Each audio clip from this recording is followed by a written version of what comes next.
जय जय श्री कृष्ण। तो जय करवा मैया की। आज मैं बताने जा रही हूँ आपको करवा चौथ पर सुनवाने जाने वाली कथाएं। एक साथ 4 कथाएं प्रचलित हैं।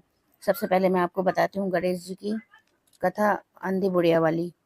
एक अंधी बुढ़िया थी जिसका एक लड़का और बहू थी। वह बहुत ही गरीब थी। वह अंधी बुढ़िया माई नित्य प्रतिदिन गणेश जी की पूजा और चौथ का व्रत करती थी। माई की पूजा से प्रसन्न होकर एक दिन गणेश जी भगवान ने उसे दर्शन दिए और बोले कि बुढ़िया माई तो रोज निस्वार्थ भाव से मेरी पूजा करती है, जो चाहे सो मांग ले। बुढ़िया माई बोली, विघ्नहर्ता गणेश जी भगवान, मुझे तो मांगना नहीं आता, सो क्या मांगू। तब गणेश जी भगवान बोले कि माई मैं कल आऊंगा, तो अपने बेटे बहू को पूछ कर मांग ले। तब बुढ़िया ने अपने बेटे बहू से पूछा तो बेटा बोला कि माँ धन मांग ले। तो बहू ने कहा कि माँ पोता मांग ले। बुढ़िया ने सोचा कि बेटा बहू तो अपने अपने मतलब की बातें कर रहे हैं। अतः उस बुढ़िया ने पड़ोसन से पूछा तो पड़ोसन ने कहा कि बुढ़िया माई, तेरी थोड़ी सी जिंदगी बची है, तू क्यों तो मांगे धन और क्यों मांगे पोता। तू तो केवल अपनी आंखें मांग ले, जिससे तेरी जीवन सुख से व्यतीत हो जाए। उस बुढ़िया माई ने बेटे बहू तथा पड़ोसन की बात सुनकर घर में जाकर सोचा, जिससे बेटा बहू भी खुश हो जाए और मेरा भी भला हो जाए, वही मांग लूं। जब दूसरे दिन गणेश जी भगवान आए तो बुढ़िया बोली, माई तो बोले बुढ़िया मांग ले। गणेश जी भगवान के वचन सुनकर बुढ़िया माई बोली, हे विघ्नता, अन्न देवो, धन देवो, निरोगी काया देवो, अमर सुहाग देवो, दीदा घोड़ा देवो, सोने के कटोरे में पोते को दूध पीता देखूं, अमर सुहाग देवो और समस्त परिवार को सुख देवो, आपके श्री चरणों में मुझे स्थान देवो। बुढ़िया की बात सुनकर गणेश जी बोले, बुढ़िया माँ, तूने तो मुझे ठग लिया और कहती है कि मांगना नहीं आता। जो तूने मुझे मांग लिया है वह तुझे मिलेगा। यूं कहकर गणेश जी भगवान अंतर ध्यान हो गए।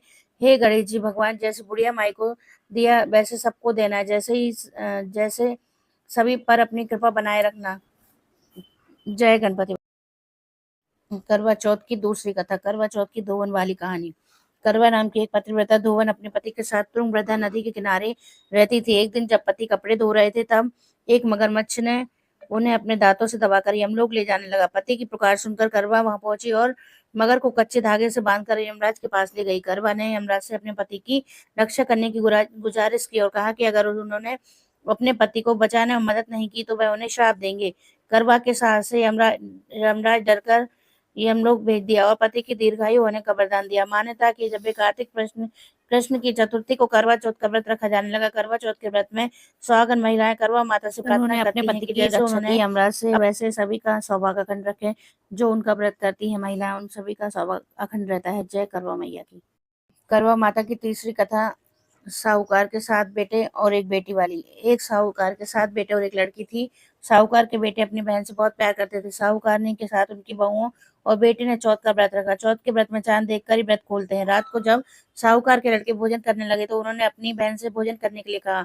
इस पर बहन ने बताया कि आज उसका व्रत है, वह खाना चंद्रमा को अर्घ देकर ही व्रत खोल सकती है, जब कुछ खा सकती है। सबसे छोटे भाई को अपने बहन की हालत देखी नहीं गई। वह दूर पेड़ पर एक दीपक जलाकर चलनी की ओट में रख देता है। दूर से बहन को दिखाता है, चलनी की ओट में रखा दीपक चांद की तरह लगता है। ऐसे में वो ऐसा लगता है जैसे चतुर्थी का चांद हो। बहन ने अपनी भाभी से भी कहा, चंद्रमा निकल आया है, व्रत खोल ले। लेकिन भाभीओं ने उसकी बात नहीं मानी और व्रत नहीं खोला। बहन को अपने भाइयों की चतुराई समझ में नहीं आई और उसे देखकर करवा उसे अर्घ देकर खाने का निवाला खा लिया। जैसे ही वह पहला टुकड़ा मुंह में डालती है, उसे छींक आ जाती है। दूसरा टुकड़ा डालती है तो उसे उसमें बाल निकलता है और तीसरा टुकड़ा मुंह में डालती है तब उसके पति की मृत्यु का समाचार उसे मिलता है। वह बेहद दुखी हो जाती है। उसकी भाभी सच्चाई बताती है कि उसके साथ ऐसा क्यों हुआ। व्रत गलत तरीके से टूटने के कारण माता उससे नाराज हो गई। इस पर वह निश्चय निश्चय करती है कि वह अपने पति का अंतिम संस्कार नहीं करेगी। अपने सतीत्व से उन्हें पुनर्जीवन दिलाकर शोकत होकर वह अपने पति के शव को लेकर 1 वर्ष तक बैठी रही और उसके ऊपर उगने वाली घास को इकट्ठा करती रही। उसने पूरे साल की चतुर्थी को व्रत किया और अगले साल कार्तिक कृष्ण चतुर्थी फिर से आने पर उसने पूरी विधि विधान से करवा चौथ व्रत किया। शाम को सुहागनों से अनुरोध करती रही कि यम सुई ले लो, पिए सुई दे दो, मुझे भी अपनी जैसी सुहागन बना दो। जिसके फलस्वरूप करवा माता और गणेश जी के आशीर्वाद से उसका पति पुनः जीवित हो गया। जैसे गणपति और करवा माता ने उसकी सुनी वैसे सभी की सुने। सभी का सुहाग अमर हो। जय करवा मैया की। करवा चौथ की चौथी कहानी है गणेश जी के बुढ़िया से खीर खाने की कथा। एक बार भगवान गणेश बाल रूप में चुटकी भर चावल और चम्मच में दूध लेकर पृथ्वी लोक से में निकले। वे सबको अपनी खीर बनाने को कहते जा रहे थे, पर सबको उनकी बात को अनदेखा किया। इस दौरान एक गरीब बुढ़िया ने उनकी खीर बनाना स्वीकार कर एक भगोने चूल्हे पर चढ़ा दिया। इस पर गणेश जी ने घर का सबसे बड़ा बर्तन चूल्हे पर चढ़ाने को कहा। बुढ़िया ने बाल लीला समझते हुए घर का बड़ा भगोना उस पर चढ़ा दिया। कुछ कुछ देर में ही एक चमत्कार हुआ। कुछ गणेश जी के दिए चावल और दूध बढ़ गए और पूरा भगोना उससे भर गया। इसी बीच गणेश जी नहाने के बाद खीर खाने की बात कहते हुए वहां से चले गए। पीछे से बुढ़िया के पोते पोते आए तो भूख लगने पर बुढ़िया ने उन्हें वह खीर खिला दी। खीर बनते देख रही पड़ोसन को भी बुढ़िया ने कटोरा भरकर खीर दे दी। बेटे की बहू ने भी चुपके से एक कटोरा खीर खाने के साथ एक कटोरा खीर छुपा दी।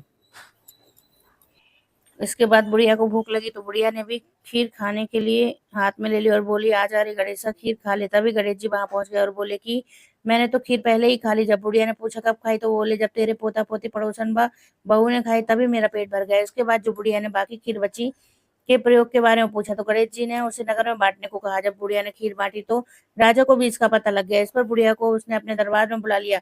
सारा माजरा जानकर उसने बुढ़िया को खीर का भगोना अपने पास मंगा लिया। पर राजा के महल में जैसे ही वह पहुंचा तो उसमें कीड़े मकोड़े जहरीले जानवर गिर गए। यह देखकर राजा ने यह बर्तन वापस बुढ़िया को दे दिया। उसके घर से जाते ही वापस पहले जैसा हो गया। उसके बाद बुढ़िया ने फिर गणेश जी से बचे हुए खीर के उपयोग के बारे में पूछा तो उन्हें झोपड़ी के कोने में गाड़ देने को कहा।